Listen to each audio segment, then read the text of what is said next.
Hey everybody, welcome back to Middle School Youth Group Online. I'm so glad you guys are tuning in this week. We love connecting with you every Sunday night, so I'm glad that you're doing this with us. As usual, we're going to kick off with our announcements. And so the first announcement is offering time. Guys, you know by now we are sponsoring 3 kids down in Guatemala, and it is Anyeli and Walter and Sarai. Guys, they need our help more than ever. Right now, their country is facing the same things we are facing, except they don't have the resources we have. So this would be a time, if you would be willing to be generous to go and contribute to helping them out, this would be a great time to do that. Easy to do that. You go to the Landing Place website, landingplacechurch.com. Up in the right-hand corner, there's the giving button. You click the giving button. In there, you'll see a section that says Other. You type in there NextGen offering, the amount of money. You're probably going to have to use your mom and dad's credit card, but then you can just contribute towards it. Guys, every dime matters at this time to kind of support these kids. So I would encourage you to be participating in that. Also, do you want to be an intern? I know, like, we're right at the end of school, right? School is just finishing up this week ahead of us. And so you guys are like, I am not thinking about the next school year. I don't even want to think about it. I get that. But if you would like to be an intern, we would like to receive those applications, do those interviews, and start training you this summer. And so if you are interested and you haven't asked us for the application yet, go ahead and do that. Just message me, ask me for the application. I'll send it. We'll get the process going. We'd love to get interviews going and then get new interns on board this summer so we can be ready for the fall. So if you are interested, message me and we'll get that application to you. Next, join us for our lunchtime hangouts. Guys, we love hanging out with you. On Tuesdays, we go on Zoom. We eat lunch together. We just hang out and talk and chat. We've had a lot of fun with you guys over the last few weeks doing this, so we want to encourage you to participate in that. And then on Thursdays, we're doing our house party. And so if you haven't downloaded the app and friended either me or Gabby, you can do that. We'll do a house party with you. We play games. We have a lot of good conversation. We've had a lot of fun with that as well. So stay connected with us on Tuesdays and on Thursdays. It's a great way to do that. And then Memorial Day, can you believe it, guys, is coming up. We are not going to be holding youth group that night because it's kind of a holiday weekend, and so we're going to kind of skip that week. So next Sunday, Memorial Day, we will not be holding a video. So if you come here looking for a video, you're not going to find a new one. You find some old ones, but you want to rewatch them. I think they're worth a rewatch, but there's not going to be a new one. And so just want to give you a reminder that we will not be recording a new video for next week. We're going to take that week off, but you can always rewatch the other ones. They're just as good the second, third, fourth time, I promise you that. Okay, and we also have summer hangouts that we're going to be talking about starting on May 31st. I kind of forgot about that, sorry. But we're going to be thinking about how do we spend time with you this summer. Obviously with the stay-at-home orders and not being able to gather, we're still waiting to get direction on what we can or can't do, but we're going to give you more information real soon so you know how to connect with us this summer. And then, follow us. If you don't already follow us on Instagram, on Facebook, if you're not connected with us through YouTube, this is the time to do it. We're going to stay connected with you throughout the summer through social media. It really is going to be the best way to find out what we're up to. And so if you haven't already, we're going to invite you to get involved with us on social media. And with all that in mind, let's go ahead and kick off the video for this week.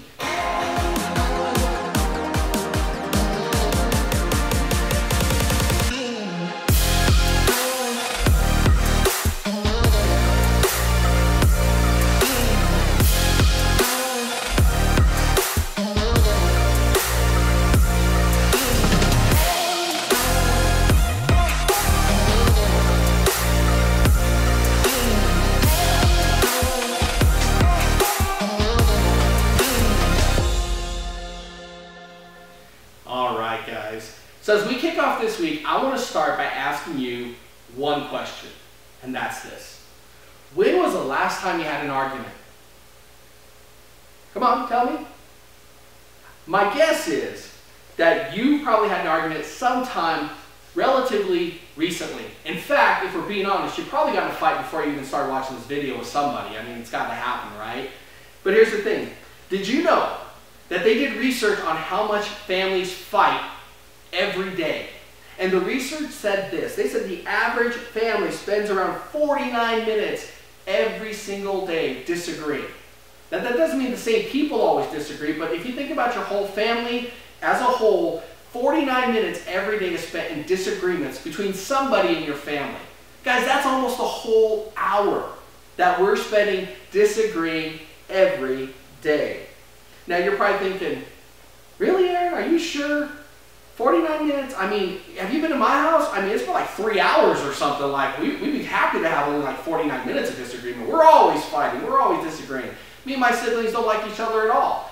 I get that, okay? I have siblings too, and I know, like, it's hard to get along with your siblings all the time. But here's the thing.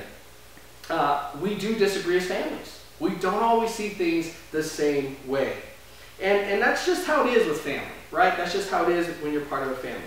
Now, if we add the time that you spend arguing with your family, with your friends, with your teammates, maybe with your coaches, maybe you got in a disagreement with a teacher, right? I mean, who isn't feeling like throwing their computer across the room right now as you're doing these Zoom chats with your teachers, right? There's plenty of places to have disagreements right now. But it takes away a lot of time in our life. Arguments, fights, disagreements, misunderstandings, I mean, drama, whatever you call it. We invest a lot of time in those things every single day. We just spend a lot of time investing in those things. And sometimes they're big, right? Sometimes the disagreements you're having with people are a big deal. Sometimes, though, they're actually really small. And actually, you ever had a disagreement with somebody which seemed so big in the moment, and then like the next day you forgot what you were arguing about? Yeah, I've had those ones too. And so you know what I'm talking about in those moments. And sometimes, after you have a disagreement with somebody, you make up, right? And if it's with your siblings, I know you didn't do it on purpose. Mom and dad probably made you get with your sibling and hug it out or kiss it out or whatever you do. Well, if they make you kiss it out, that's another story altogether. But we'll get there at another time. But the point is sometimes your parents are like, hey, we gotta work this out, or whoever. But let's be honest, sometimes those disagreements, we never work them out. We never actually resolve the conflict with them. So we want to ask ourselves today, what is the reason for fighting?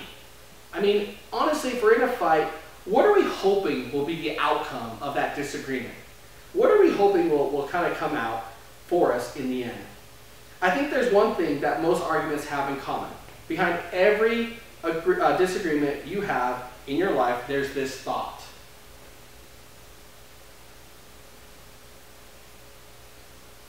I know better than you. I know better than you. That's what's really at the heart of every disagreement. I think I know better than you do, right? I mean, if we're just being honest. And that's tough to admit, okay? Let's just be honest, that's tough to admit. I don't think any of us would willingly stand up and say, yeah, I definitely know better, or I'm better than the last person I fought with. Maybe you will, but most of us probably wouldn't do that, right? But deep down, we know we thought, I was right. And that's kind of the challenge. In my household, we have disagreements about some of the most silly things ever, but in the moment they seem like a big deal. Let me give you an example. In my family, we don't always agree on how you describe an item, like what you call it, perhaps, or the way it's pronounced. So let me give you an example. All of us use this thing when we're going to bed. It's on our bed. We put our head on it to sleep on, right? Now, I would call that thing a pillow, but my wife calls it a pillow. I know, it's kind of strange, right? And you know that thing? It's one of these things right here. What would you call this thing, right? It's a pen, right? But not my wife. She calls it a pin.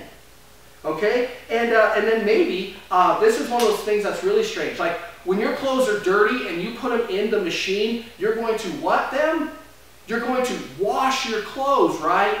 But not my wife. She says, wash your clothes, okay?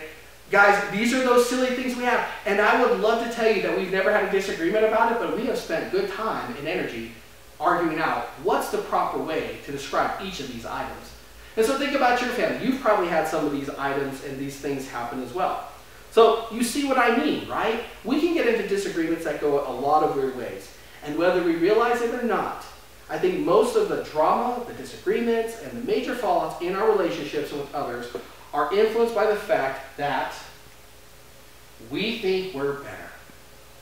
We just do. We think we're better. We think that we're right. We think that they're wrong. That's a simple thing, right? We know, they don't, we're smart, they're not. Those are the kind of things we think, if we're just being honest. Now, while we may never say it out loud, we certainly think it. And eventually, those thoughts motivate our actions and change how we see ourselves and others. That's just the fact is that we start to see people differently. We believe we know better, we do better, and we are better. And eventually, we start to act as though we deserve better. Right? I mean, it goes from just thinking we're better to like, I deserve better than the other people around me. And maybe you think you're the best player on your team, maybe. Right? If you're on a team, maybe you think you're the best player. So you deserve to be the captain, right? If I'm the best player, I should be the captain. But what about if another kid is named captain on your team? And you may argue with the coach because you're thinking, I'm better. Why would they be the captain? Or maybe you think you're the best musician in your school band and you deserve to be first chair. But what happens when somebody else gets that spot? Well, that's when you get mad, right? You're like, you get mad, you get upset because you're like, I should be the first chair. I'm the best musician on that instrument in my band. And the thing is it only leads to bad places. Maybe you think you're a better friend to your girlfriend than another friend is, right? And you're like, well, why is my friend always spending time with this other girl? Because I'm better than her. Why would she spend more time with her than with me, right?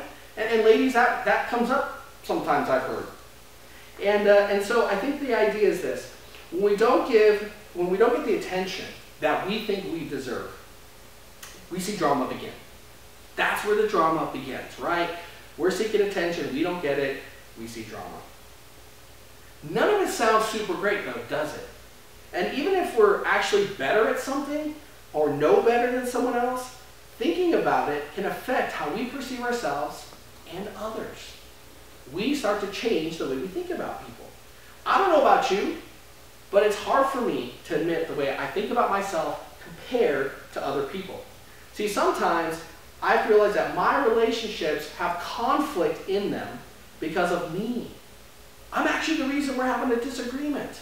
And I don't like to think that way because I'm always right. But here's the thing. It's because the way we see ourselves is better than other people.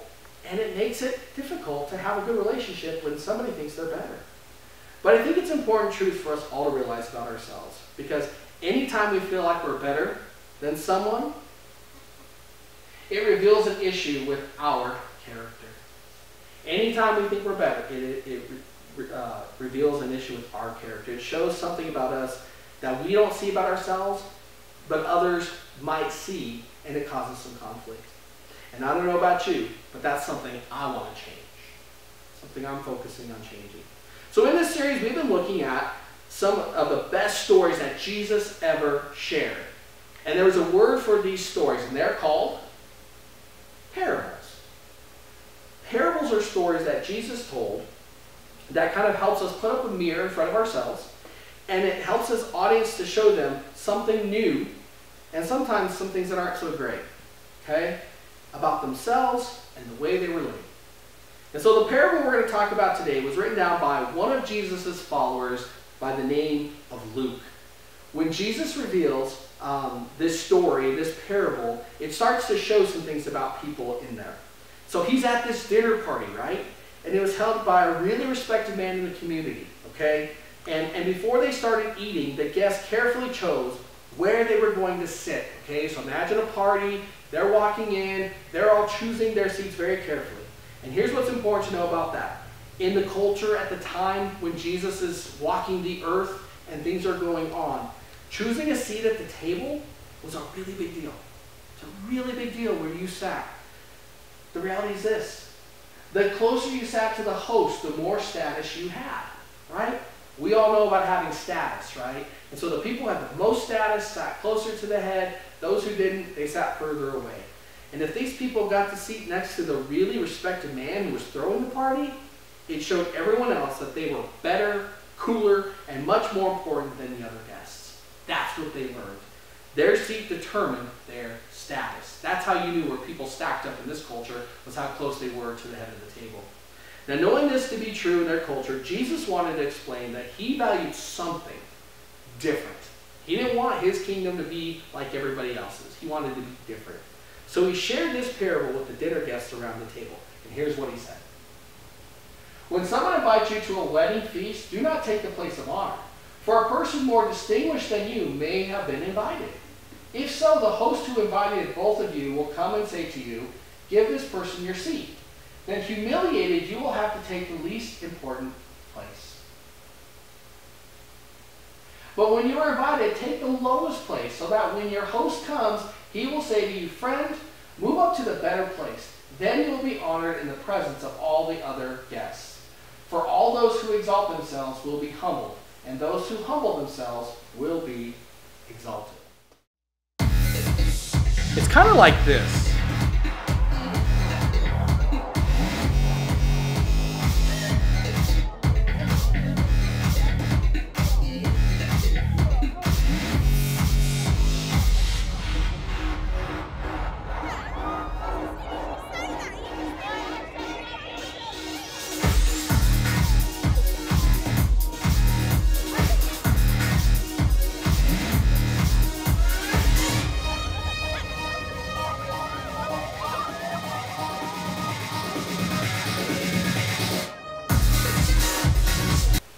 So we really want to focus on the idea of humility. And here's what humility means. Humility is seeing and putting others before yourself. We are putting other people before ourselves. Having a humble attitude will motivate humble actions. And having humility changes the way you treat and respond to others. You treat people differently when you have humility. So why was Jesus teaching about humility? Because it's the way his kingdom works. Jesus himself showed us that. When he came to earth, he was perfect. He was perfect. He literally was the best. There's never been anybody better than Jesus. He did walk around and proclaim that to everybody. Did he do that? No, he didn't do that. What he did do was he took the space of least instead of the top spot. He actually took a place that was the furthest away because he didn't want everybody to think that he was better than anybody. Now, that was kind of the stance he took. And Jesus spent his time serving others, loving others, and treating others as though they were better than him. That's what he spent his time doing. In many ways, he was like he chose to sit at the other end of the table. That's what he was doing. And that's what he calls us to do in our lives. Even if we're in fact right and we do know what's best in any situation, we should follow Jesus' example and show humility. What is humility? Why is it so important? Humility helps us to see the value in other people. We really see that people have value.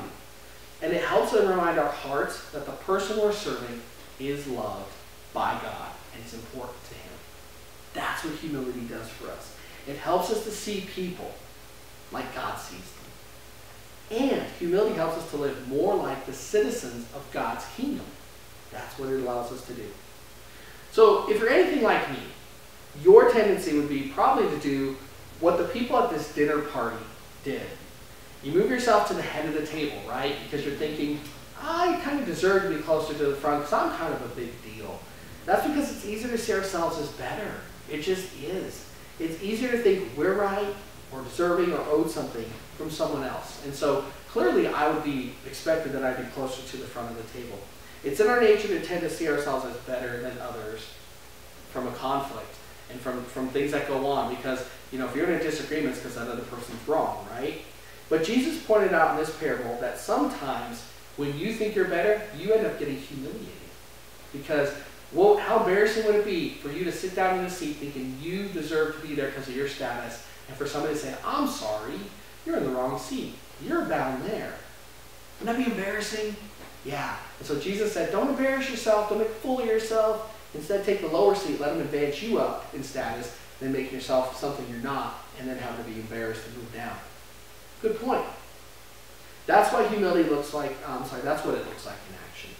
So putting others first changes us and our relationships for the better. So this week, I want you to do this. I want you to think about putting others first because it changes us and our relationships for the better. I want you to think about how can I put others first in relationships this week. And then I want you to do this. I want you to think of one way that you can practice humility. How can you practice being humble this week? Maybe it's choosing to apologize first. You know what? There's nothing that says that even in a disagreement, even if you were right, that you can't apologize. Well, what happened if you did that? Or maybe it's celebrating something great in somebody else's life.